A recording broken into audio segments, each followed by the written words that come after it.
Hello, ladies and gentlemen. This is Dave Raff, and the program is called Now You're Talking. Today's program, we have a very special guest on our radio show, and this special guest is 97 years old, a World War II veteran, and has some interesting stories. And I want to benchmark today's date. We are just a couple of days past the 9/11 anniversary. So that makes it September the 13th, 2017. And so it's pretty amazing to me as a son of a World War II vet. It's a real honor to be able to communicate with you, sir. Fiske Hanley, ladies and gentlemen, and that's Fiske, Hanley, Hanley. Fiske Hanley lives in the wonderful city of Fort Worth, Texas, and Fiske and I have been introduced to one another from a very good friend, Don Shelton. How did you get to know Don Shelton, Fiske? Oh, gosh, that was decades ago. He grew up in Fort Worth. I grew up in Fort Worth. We were in many clubs and country clubs together, and we stayed in touch all those years. Wow. Mm-hmm. So Since World War II. That is awesome. And he is Don Shelton is a veteran himself, and being part of the Reagan administration, Don Shelton really works every day to help those that have served this country to have a better life. And so it's real natural for him to be drawn to Fiske Hanley, who is a World War II veteran. So Fiske, tell us a little bit how, what you were involved in during World War II. Well, it all started in the fall of 37.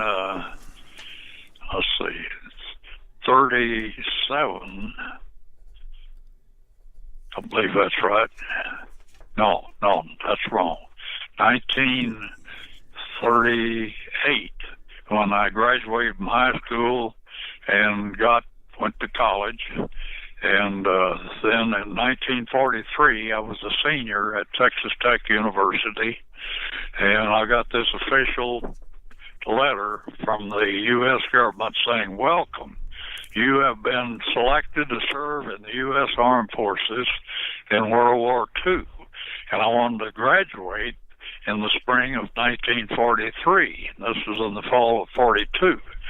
So I went down to the Army recruiting in Lubbock, Texas, and signed up to be an aviation cadet, engineering type. I was an engineering student, and they would let me graduate in the spring of 1943. So I signed up. They let me graduate. I graduated one night in the spring of 43, went down to the Army recruiting, hadn't heard from them, and said, "When are you going to call me?" So the sergeant in charge said, "Here is your train ticket. The train is waiting, and here are your orders. You're leaving for Florida right now." Wow. So I left for Florida, and Boca Raton Club, which is a fancy country club, and that's where about 500 or 600 aviation cadets were going through basic training for 3 months. And so they had three kinds of cadets. I was maintenance, aircraft maintenance. They had communication cadets, and they had weather cadets. And so all of us went through 3 months of very arduous, and we about ruined that club by living there. But anyway, I graduated in the 3 months after June of 1943. What would that be? August, maybe something. August or September, from yeah. From there, we were ordered up to another interesting place, Yale University. Wow. Where about 700 cadets up there in these three different categories, and we spent 6 months up there. I learned about aircraft maintenance, keep them flying, and my all my education and so on fit right directly into that. I would have made a real fine maintenance officer. And so, let's see. So that in February the 2nd of 1940, well, they'd be 43, 44, I graduated from Yale University.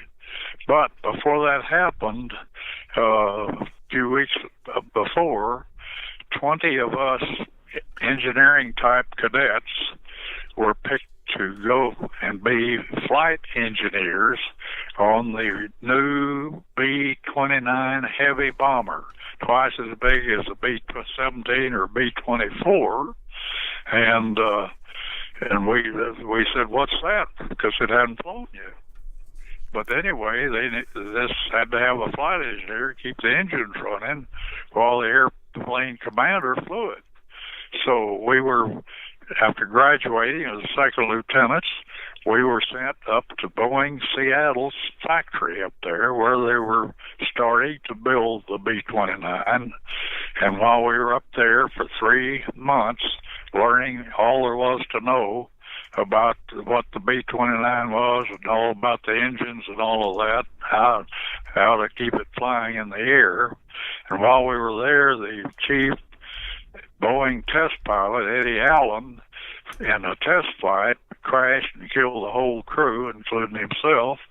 So we didn't think much about what we were looking forward to as flying this bird in the war. But anyway, we graduated, and from there we went to Lowry Field in Denver, where we learned to be flyboys on the so-called B-29, but there weren't any B-29s. So we trained on the B-24 bomber and the B-17 bomber for 3 months, and we learned how to start and run engines and different things like putting out fires and all of that, and flying the best miles per gallon in the air to get to Japan and back from where these airplanes were to be based in the Mariana Islands, way out 1,500 miles from Tokyo in the Pacific.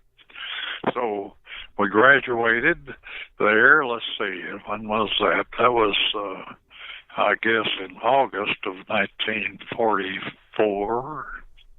Yeah.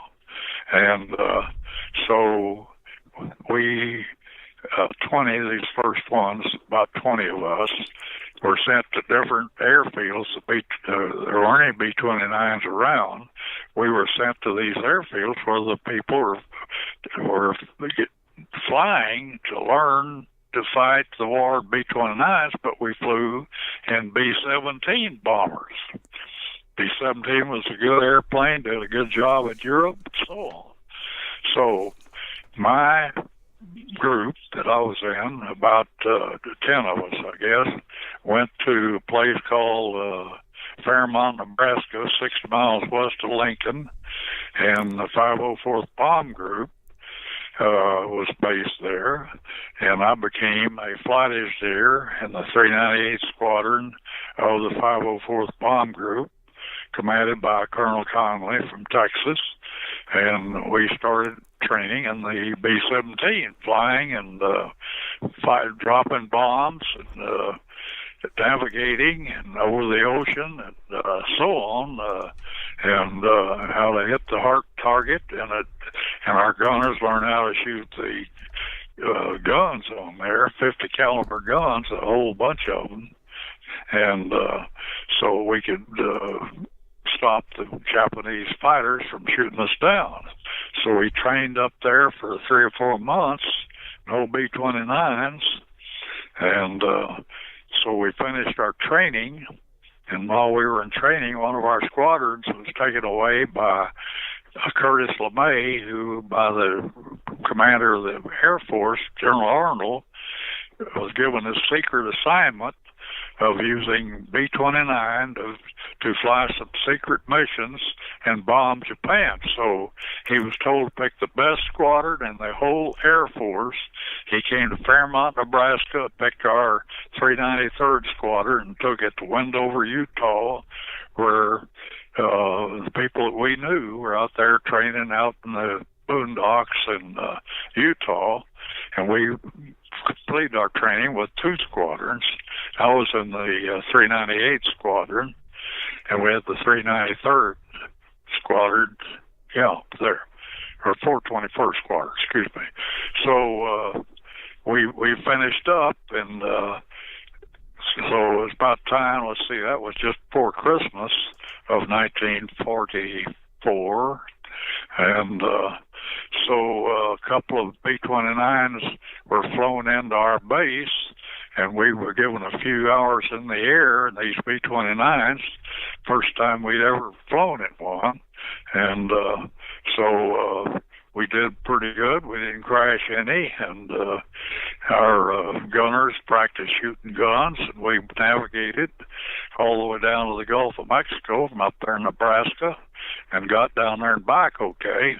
So now we're ready to go fight the war. So the orders came through, and so we were flown down in a cargo plane to a place in, let's see, where was that? In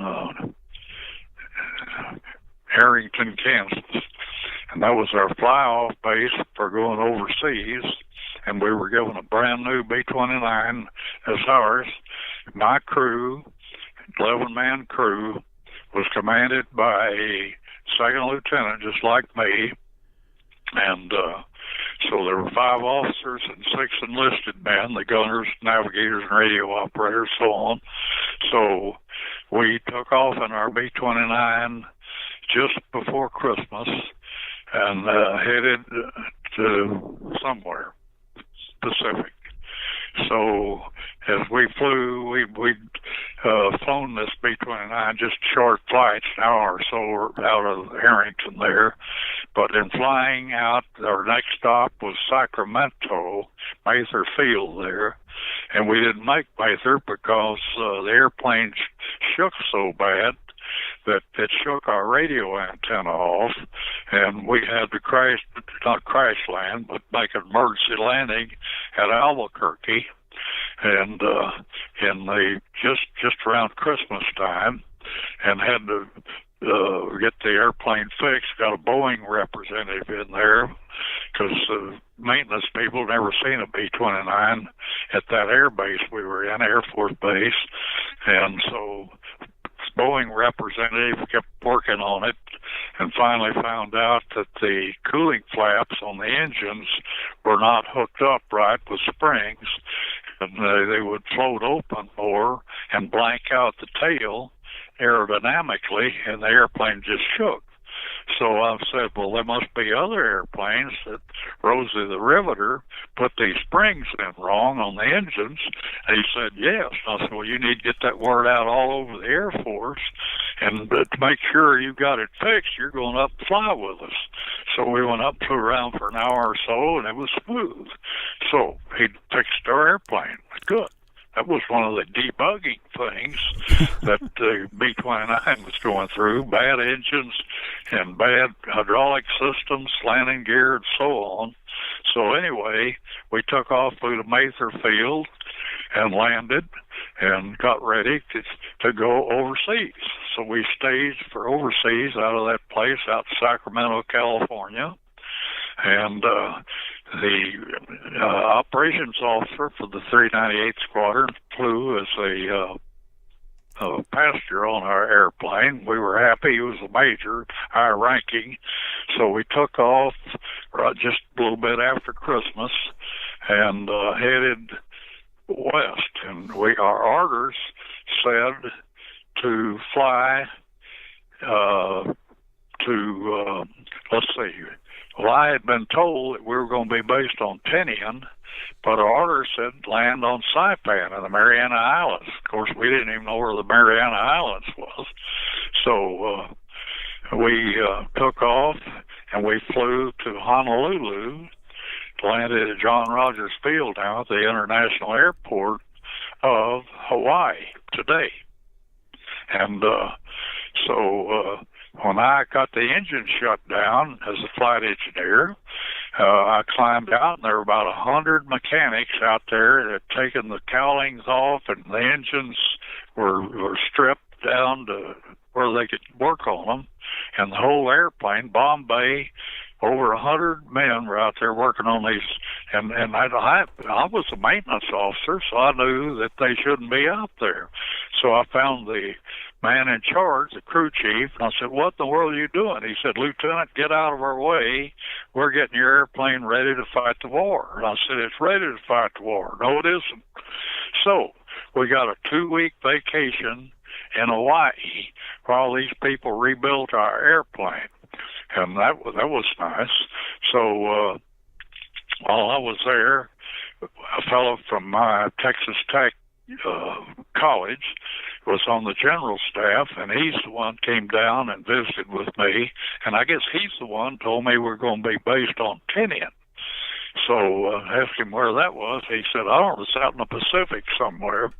So that's about all I knew about where we were going. So we took off, and our major opened up the order, said, "Fly to Saipan."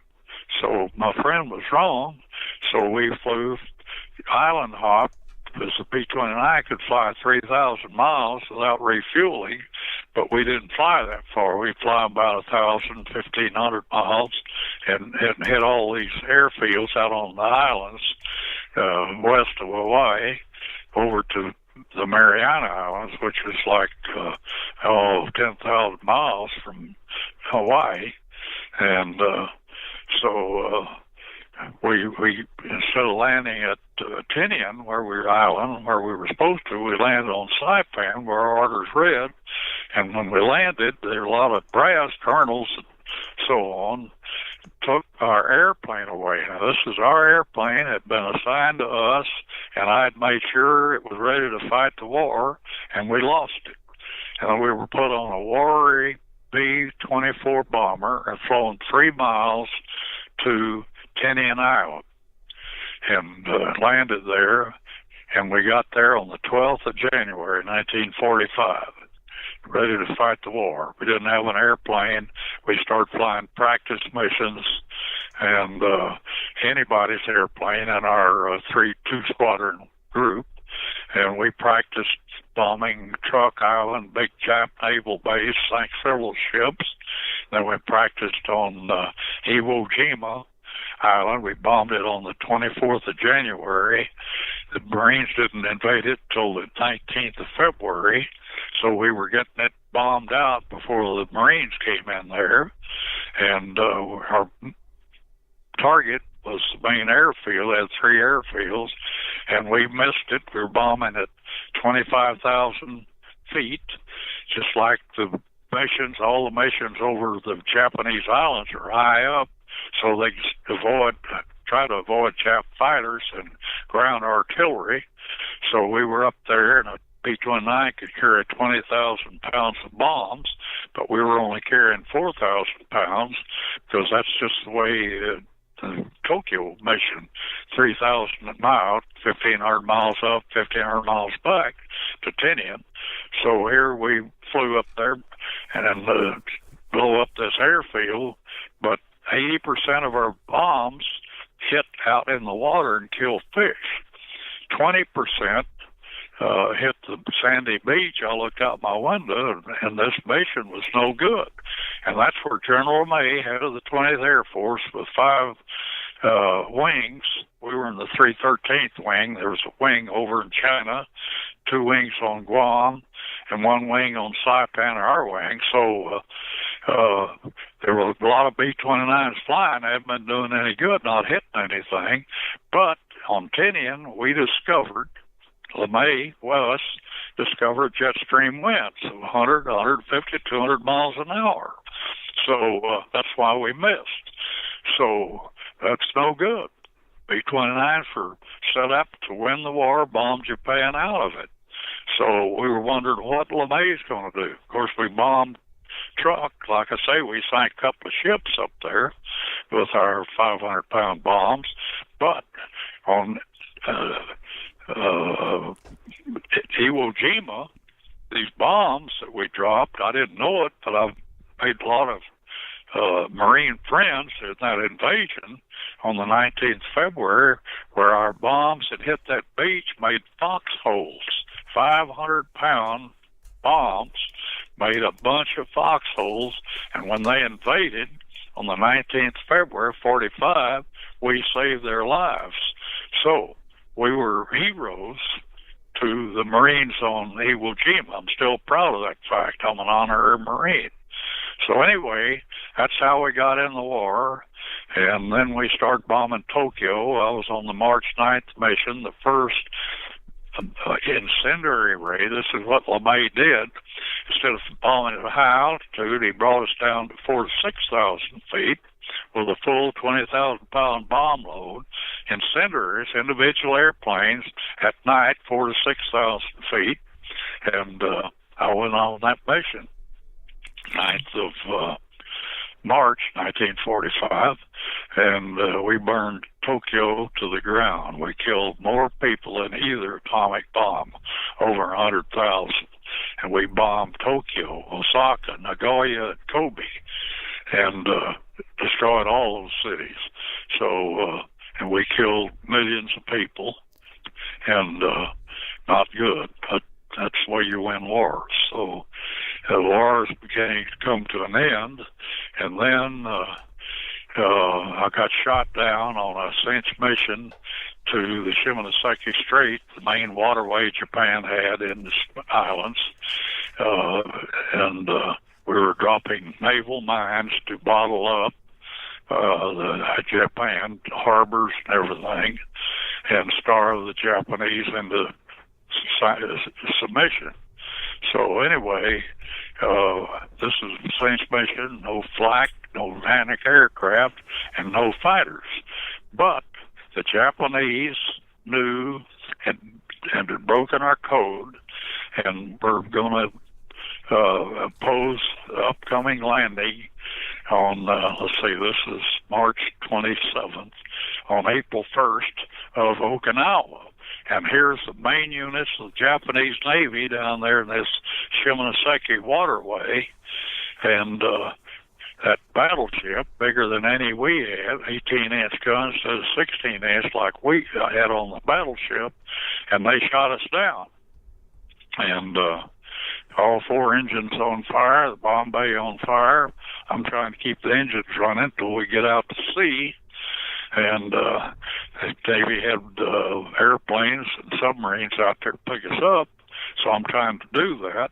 But the bomb bay, as I say, is on fire, 4 inches. The interphone got shot out, so I knew we were in deep trouble. But with the interphone shot out, the communications were gone on the airplane. I didn't know what to do. All I could do was keep the engine going. And so the navigator sitting across from me wanted the fire extinguishers past the station. I gave it to him. He went back, opened the bomb bay door to fight the fire, and that's when he and the radio operator got incinerated. And so the flames came up into the cabin. I couldn't breathe. So I'm sitting beside the nose wheel hatch where you get into the B-29 and open that hatch up, and it blew the fire back into the bomb bay, and I could breathe again. And here's the nose gear, and I can't get out there, and I can't bail out through the bomb bay, so I'm stuck, and I don't know what to do. The interphone shot out, and while I'm holding this door open, a figure from forward part of the airplane, pilot, co-pilot, and bombardier up there, came out, jumped out of the airplane, and so I know it's time to go, and there's no way to get an orders, and the door slammed shut, and the fire's back in the forward cabin, so I know it's time to go, so I raised the gear, the door there. Oh, and the nose gear went down before he bailed out, of course, so then I bailed out, and so I'm over Japan somewhere, and we hadn't been told how to surrender or anything.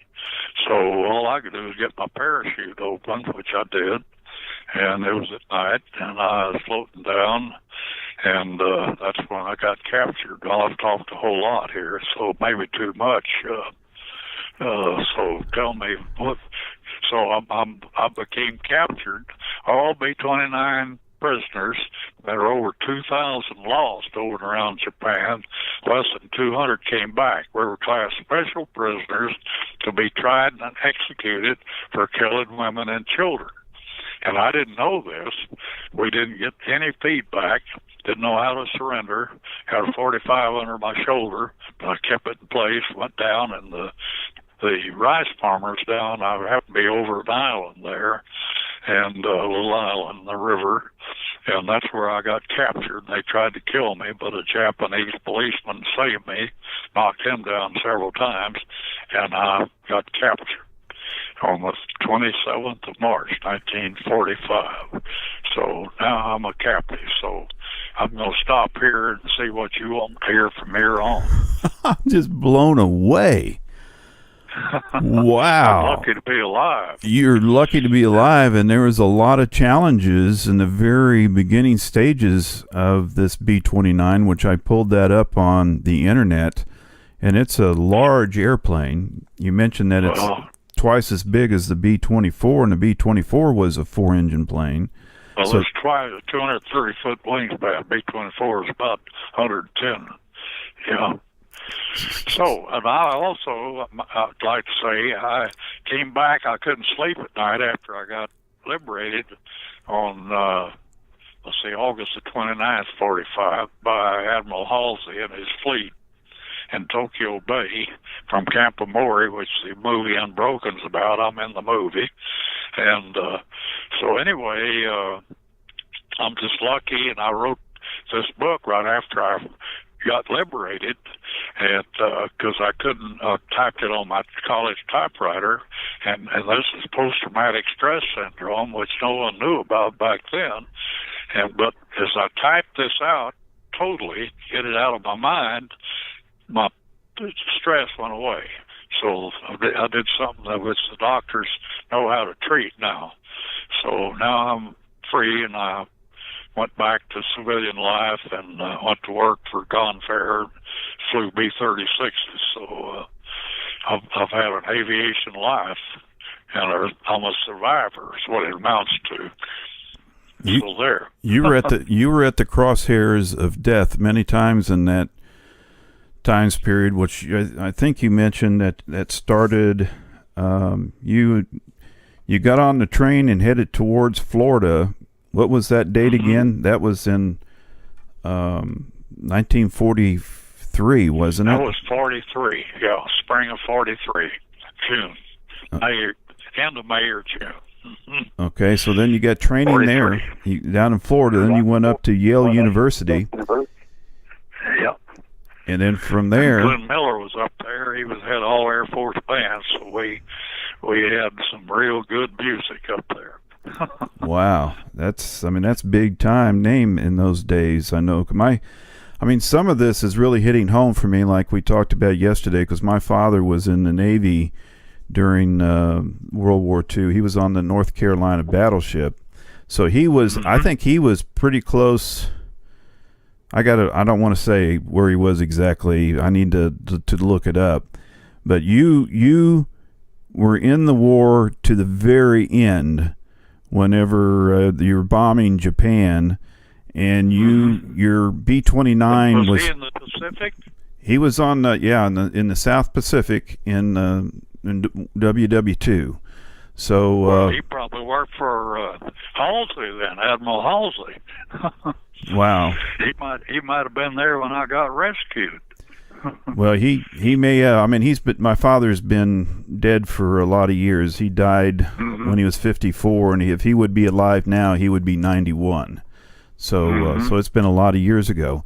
But I have his World War II medals and his 11 battle stars hanging on the wall in my bedroom. So, okay. So it's you relate to that. Well, I'm just listening to you, and here you are. everybody else is bailed out on the B-29. You know, the pilots and the and everybody, the engineering guy up there in the cockpit, and here you are caught between a fire and not knowing what to do, and you figured out how to get out of there. So then you floated down onto an island in Japan, and you get captured. So that's right. What was that like? What was the... Well, I got captured, and all B-29 people were not captives of the Japanese Army. They were special prisoners to be tried and executed for killing women and children, and were prisoners of the Kempeitai. Now, the Kempeitai the Kempeitai can arrest a Japanese general and cut his head off. That's how powerful they are. And so they killed 9 out of 10 of us B-29 prisoners and tried to kill me. I faced certain death 14 times. I've listed 14. I wrote a book, Accused American War Criminal, which is available today on the open market, Amazon and so on. But anyway, that book has 14 times that I faced certain death. And the good Lord saved me. Why? Here I am, survivor. Wow. 14 times. And that's right. And you wrote the book shortly after the war was over? Accused American War Criminals, the name of it. When did you write that? Well, I wrote it. It came out in 1989 after I retired from General Dynamics. And before that, my bomb group ordered me to write their history, so I wrote that for 3.5 years. That came out in 1992. The Air Force uses my book because it's generic for all B-29 operations in the Air Force Academy up in Colorado Springs. So I'm proud of that. Wow. So, and I'm in the book, Unbroken, and I was out there after the Emperor surrendered on the 14th of August 1945, and we, those of us that left, about 20 or 30 of us, all left there. I was in a dungeon in downtown Tokyo, Kempeitai headquarters, and we were taken out to this beautiful prison camp, Amori, which Unbroken painted as one of the worst places ever. And we thought it was great coming from a dungeon where most of us died. Yeah. From a dungeon to this other prisoner of war camp. Unbroken, the Camp of Mori. Unbroken. And all the people who hear what I'm saying, you can go see Unbroken and see what I'm talking about. We thought it was great. Prisoners fed prison. Special prisoners only got half regular prisoner rations. We got no medical attention, torture, all of that, interrogation, bayonets, swords, everything, rifle butts. Well, most of our people died, were killed, murdered over and over and over. Somehow I survived. Wow. Here I am. So how many months was that you were a prisoner of war? 6 months. Mm-hmm. 6 months of torture, basically. 2 weeks of 6 months out in this beautiful camp of Mori on Tokyo Bay, where Admiral Halsey had his 3rd Fleet and rescued us on 29 April. General MacArthur said no prisoners can be rescued until I sign the peace treaty on September 2nd in Tokyo Bay on the Missouri battleship. And Admiral Halsey said to heck with MacArthur and ordered his deputy to go rescue us on the 29th of August. So I like Halsey. I don't like MacArthur much. That is something else. So this is when I'm going back through history. I've got all the presidents that have served our country as president, and so that means you went into the service with when Roosevelt was president, and then of course after that was in 1945 Harry Truman became president, and so Truman. That's right. And then when Truman didn't like MacArthur either. Isn't that interesting? That's right. So Truman is the one that said, drop that bomb. The atomic bomb, oh, I could go on and on about this, saved millions and millions of Japanese. They were going to commit 15, 20 million men, women, and children to stop our upcoming invasion on 1 April 1945. And if that had happened, they would have killed over 2 million of our troops and sink all our ships. They had 12,000 kamikazes and put 2 million armed and ready troops. We would never have set foot on the islands of Japan. They were counting, the emperor was counting on an honorable peace signing with the United States. And he was right. I'm glad he surrendered. Wow. The atomic bomb saved me. The atomic bomb saved you, and who you said millions of others probably. Millions. About 20 or 30,000 Japanese, or not thousand, million Japanese, and probably over 2 million of our troops, and sank all our ships. Terrible. That's what would have happened on 1 April 45. I mean, you're talking just days, just a few days from. That's right. Man. Absolutely. So all that and push. I wouldn't have lived because we were starving to death. I stayed in that dungeon down there. Wow. So you were. I don't want to say you were frail, but you were. You had lost probably a lot of weight, and I weighed 70 pounds. Oh my! When I got liberated. What's your normal weight? 160. Oh my gosh! You were close. Many times. I'm very fortunate. That's quite a reality of life right there. Yeah. I'm just blown away with that. Yeah, doctors don't understand me. You defined it well, like you said. Faith and God, and belief in God probably helped you survive through all of those huge physical and mental challenges that you went through. I'm trying. And I'm only hearing, this is the first time, ladies and gentlemen, that I'm hearing, I've heard his story, Fiske's story. And Don's obviously told me some, but. Yeah, well, you get that book and read it, because Don's read it. And we were going, Shorty is the bad guy, like the bird in Unbroken. And Shorty, if he were still alive, I would be very tempted to go do him in. And Don Shelton found him, but found out he was an American citizen from Hawaii, but he's dead now. So that's the way it is. So your staunch enemy was a native from Japan, became later a U.S. citizen and lived in Hawaii. Is that what I'm understanding? No, he was an Hawaiian citizen when World War II started. He got over in Japan and was part of the Kempi-Tai organization. He was a civilian.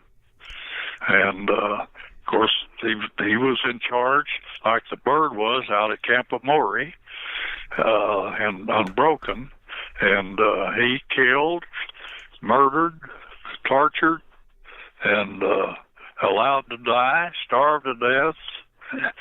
See, I was badly wounded. I was in the hospital for about 3 months after I got home, because I had about 30 flak wounds, artillery, and they purposely infected those.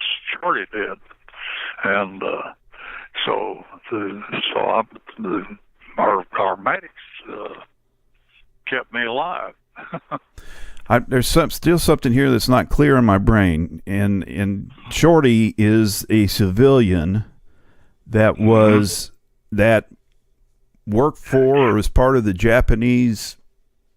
Yeah, he's in my book, Shorty. His picture's in there, and bad guy. So But he later became a citizen of the United States. He was a citizen when he was trying to kill me. He was born in Hawaii, but in World War II, somehow or other, the Kempe Tai hired him as an interrogator, prisoner, beater-upper, like the Bird was in Unbroken. And so when the war was over, he got 40 years sentence.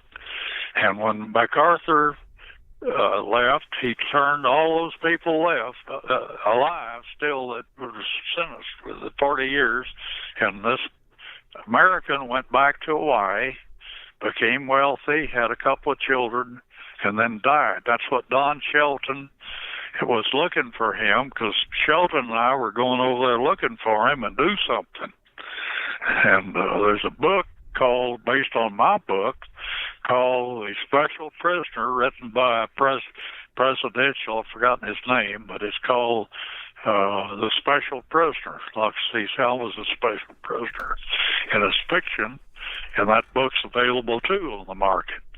And forgotten the author, but he was a presidential way back, right after the war, presidential election. Can't remember his name, but that's quite a book too. And the fellow, me and his book, tracked down the bad guy and killed him, and got the wrong man, and got put in jail. He's a Methodist bishop. So fiction has a way of changing things around. Well, I'm going to read your books, and what I'm going to ask through email is I'll get the titles and everything of these books that you're mentioning, and when I put this package together, then I'll have these books in as part of it. I'm going to turn this into a social media audio with pictures. So I'd like for people to know what I know, because now I've been back to Japan as their special guest. There were 5 of us ordered back by the emperor, and they looked after us good, apologized. 8 of my people were buried. They went down with the airplane. The Japanese peoples, the natives there, looked after them. They're now buried in the United States in a common grave in Louisville, Kentucky. And so the Japanese are our friends now. We need them, they need us. Wow. See, that's something that where you were in a dungeon, and then you went from the dungeon to another prison camp, which was the worst in the world, and that was an improvement from the dungeon. That's what I'm got to wrap my... Absolutely. Wow. And so you were a prisoner of war, and you were getting very small... I was not a prisoner of war. Okay. All B-29 people were special prisoners with special rules to be tried and executed for killing women and children. The order was out to kill us all. And so where my head goes a little weird, I guess, is that during the invasion of Hawaii at Pearl Harbor, there were many women and children killed. That's true. That's the way war is. It's just... And we B-29ers killed millions of Japanese men, women, and children. Well, ladies, that's why you win wars. It's peace through strength. I'm a huge believer in that. I say I have that on the tip of my tongue, whether it's local conceal and carry defense, or if you're talking about what you did in your lifetime as being, you were fast forwarded through the B-29 project when the airplane still had a huge amount of faults about it, but you guys were still out there flying the thing because there was a mission that was in the background of the leaders' minds to get that plane out there with the bombs and destroy Japan, basically. And that's true. And let me say something else, too, here. We are proud that the Marines took Iwo Jima halfway from the Mariana Islands to Tokyo. So they saved many, many, many hundreds of B-29s out of gas, broken, so on. So the Marines did us a great favor taking Iwo Jima. Wow. So that helped us. Ladies and gentlemen, we have Fiske Hanley on the show today on Now You're Talking. Fiske, right now on September the 13th, 2017, is 97 years old. And he's telling this story like he lived it yesterday, which is fascinating to me. You were near death, normally at about 160 pounds when you went into the service, and you were on your way over to Japan, and then you were knocked out of the sky and you parachuted down to an island, and you were put into a special prison camp, the B-29 prison camp, because of the children and women issue. And you were down to 70 pounds in prison camp. 70 pounds. I mean, that's near death. Plus, not to mention the 14 times where they were trying to kill you. 14 times. True. Wow. This is something else. This is something else. So you have a goal on your 100th birthday to go to Hawaii, and Don has Tokyo. Okay. To the Olympics in Tokyo on my 100th birthday. The Olympics. Yep. Assisted by the Japanese. They're very friendly to me. I have a friend here that I met, a kamikaze pilot, Bill Nagase. He's now dead. But Kempe Tai kicked all his teeth out. That's how mean they are. He was late to a meeting. So the Japanese are good people.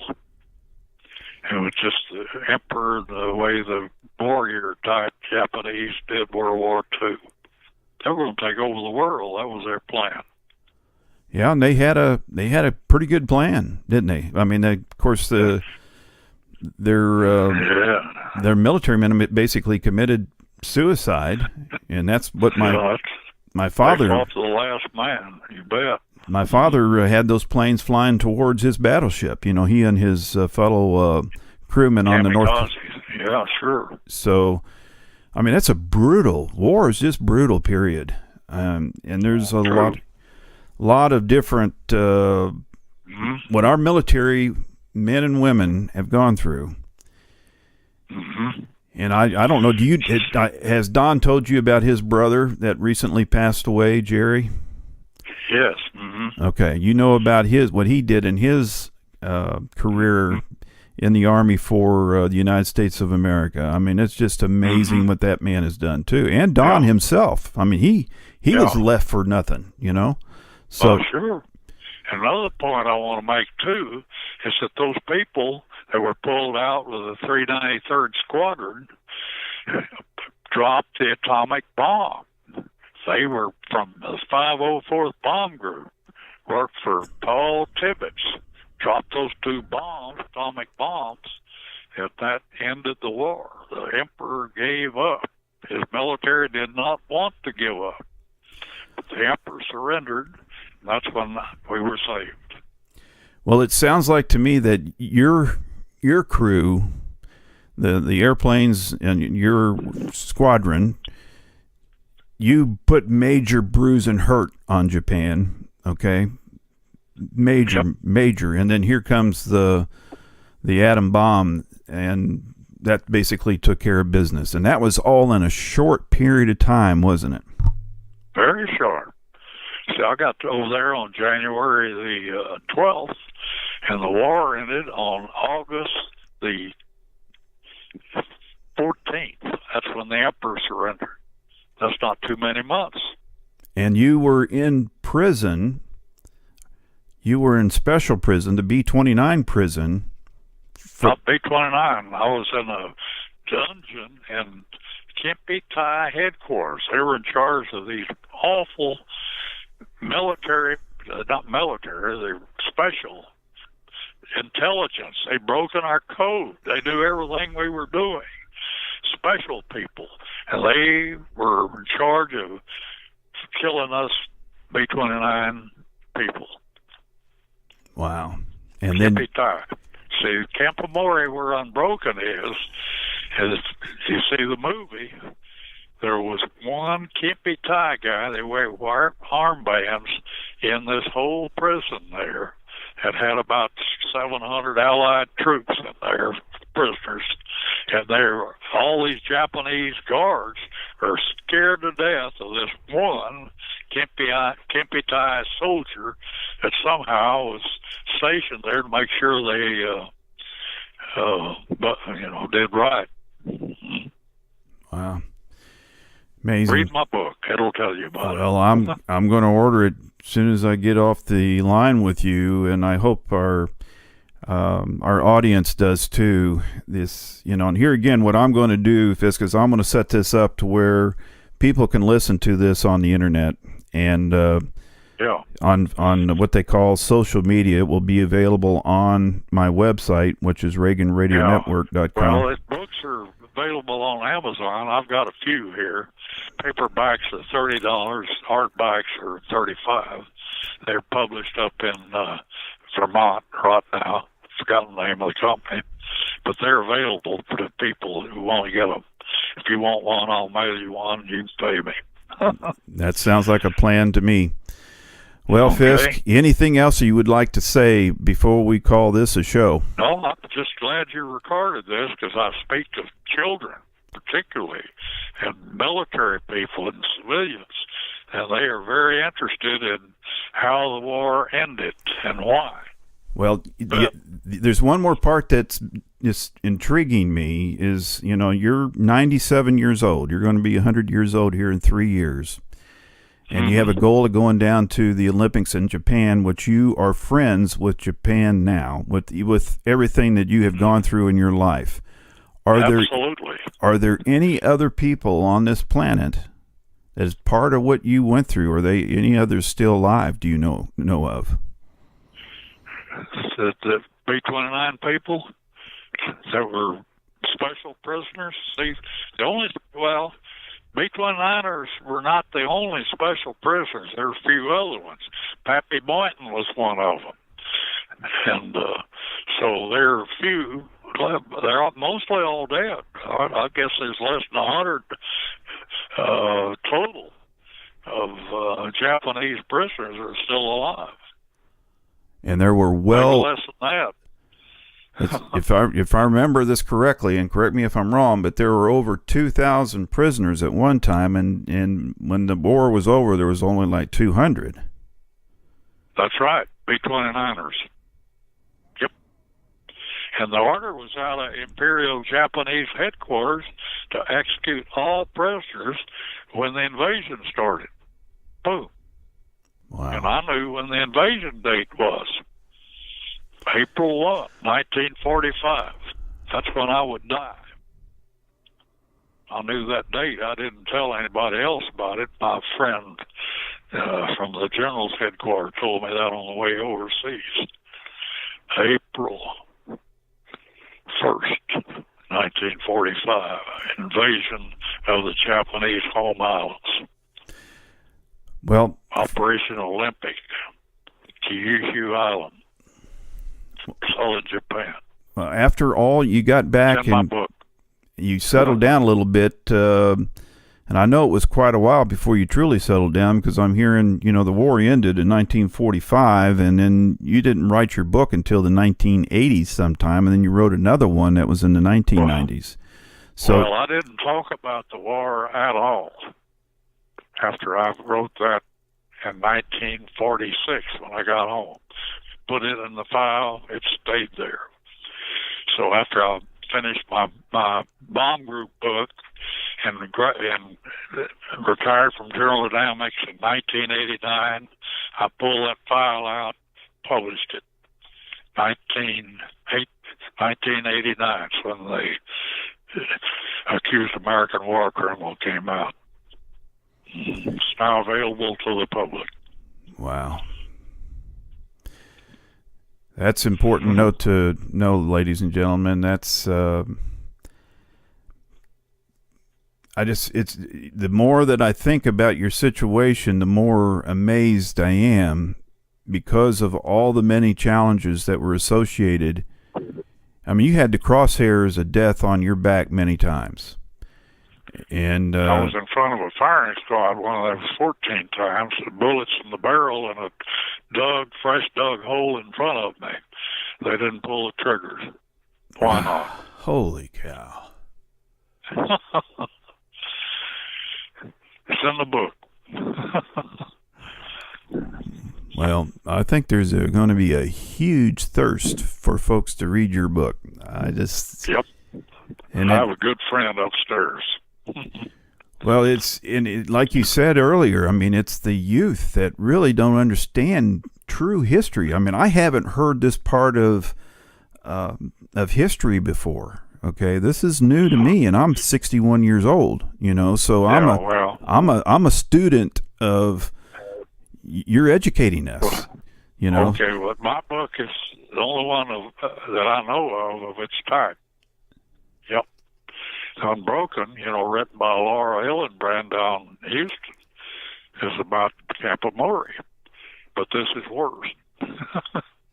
This is your life. This is you and anybody from your airplane that you were flying on that you had to jump out on and you didn't know where you were going in the middle of night. Anybody else survive on your airplane? Well, we didn't have a tail gunner because there was no fighters predicted that night. So we had 10 men on board. Only 2 of us got out, the co-pilot and me. He's now dead. He was the only married member.